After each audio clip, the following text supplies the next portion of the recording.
So, surprise, surprise, surprise, we've got a 4x8 Altmill from Sienci Labs. Yep, it arrived today. One of the engineers, Daniel, was here at my shop and he started assembling it. Great guy to talk to. It's not fully completed. We're probably at around, I don't know, Daniel was saying probably 90% completed. We still have to put the VFD up and for the big spindle there.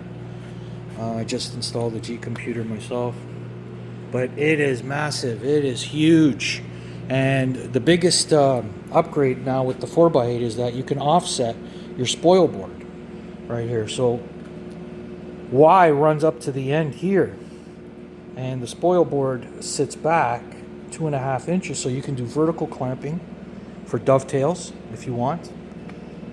That's a great feature on this new machine.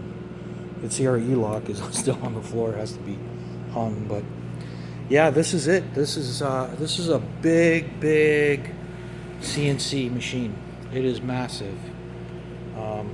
It fits comfortably in our shop, but that's the reason why we have to sell our 4x4 is under the sheets here. Our 4x4 Altmill is right there behind those, under those sheets, covered up. Yeah, so can't wait to carve something from it.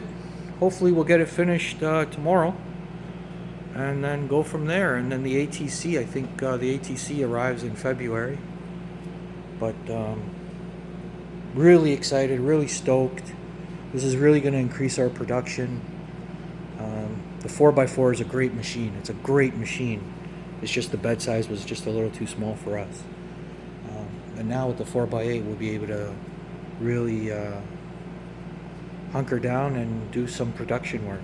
All right, guys, just wanted to share. Thanks so much.